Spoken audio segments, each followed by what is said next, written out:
So I thought I'd show you which journals I was thinking about using next, and I was wondering which one you'd use next. This one's my current journal that's got a page and a half left, which will probably take a week, but this journal's lasted about 1 year and 5 months, other than a few months that I was using another one instead of that one. So the contenders are these.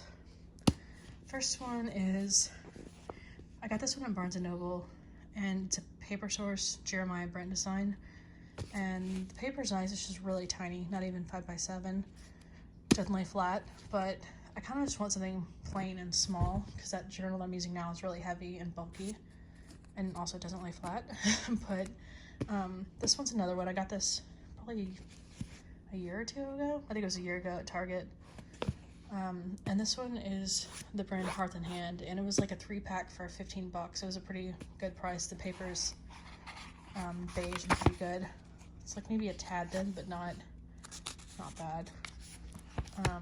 And I've been into, I don't watch their show or like read their magazine or anything, but I like some of their crap from Target, and I like my journals to be either a brand that I've been into while I was using that journal, or a style or a color or a design or something that I was into at the time. So this is kind of like one of the colors I've got in my place. Like I've got a rug that kind of has this color.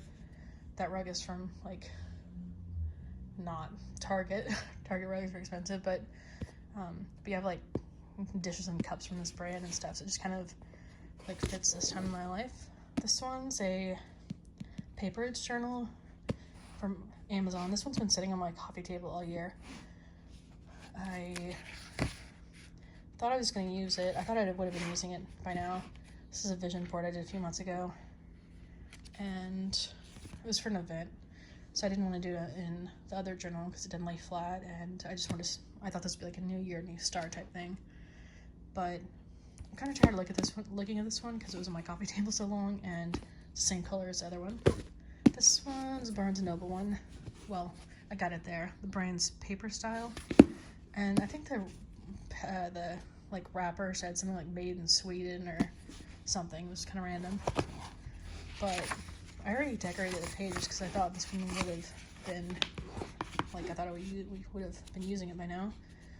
But I don't know if this is like, I don't know, this one's just not drawing me to it. But I do have my usual pages in here, like starter pages that I do in each journal. And this is that same thing, Paperage in a different color. When I'd gotten these, I thought I would have liked to have like a similar like style of journal and just use multiple ones over the years. But I don't know if this one, like if I really want to do that. But yeah, those are the journals that I was thinking about using, and I was looking through my Blake journals tonight. I'll probably look through some stickers and stuff. I like doing that to kind of, I don't know, just like kind of enjoy the hobby of journaling and without having to actually write, because I don't feel like doing that today.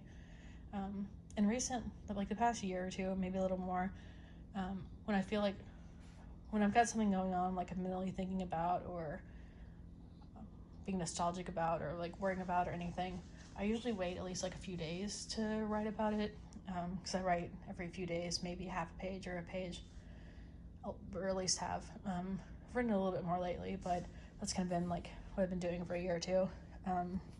So I don't immediately write, so I wanted to do something journaling-ish without having to write tonight.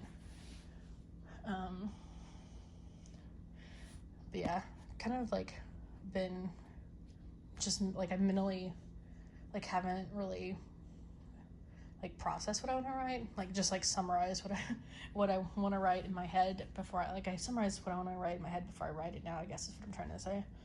And it takes forever because I'm tired and I can't think clearly.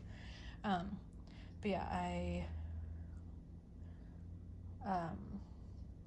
I'm still debating if I want to move to another place or just stay in this little tiny place.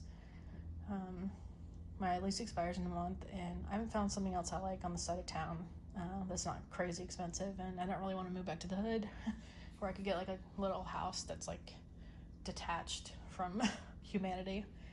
So I've been thinking about like stuff like that. I got some blood test results today, and it's annoying how some stuff improves and then like something else happens. Like my cholesterol is almost normal now. Like it's on the edge. Like if it was normal for a while and then it's like a little high now, but barely.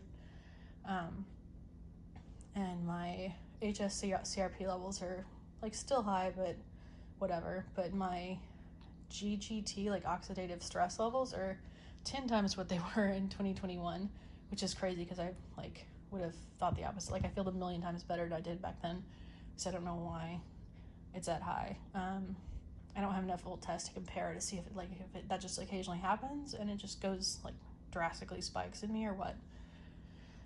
Just kind of freaking out earlier, like looking at the different reasons why, and it was probably just something simple, like I took Tylenol PM the night before I took that blood test and mailed it off, so it could have just been like that tripped it up temporarily, or like autoimmune, like an inflammation response, or I don't know.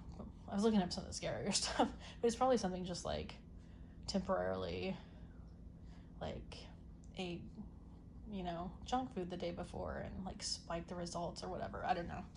So stuff like that, I kind of like mentally, like I just don't write about immediately anymore. What else? I decided to try like crypto, like investing a month ago, and I lost a couple $100 in that today, so that was fun. And more than that in the past week, but I'm still ahead compared to what I put in at least. But it was annoying that I was like so excited that it's like, oh, this could really be a thing, and like, kind of boost my like retirement or give me retirement savings or whatever. And then crypto's kind of like tanking. So I don't think I would ever see the results I saw in the past month again. So yeah, all that kind of like life stuff, I really, it takes me a while to kind of, I guess, get my thoughts together enough to feel like writing. It used to be the reverse. I used to just kind of process on paper, and now I process in my head, and yeah. This is such a random video, but they all are. But yeah, that's the good thing about just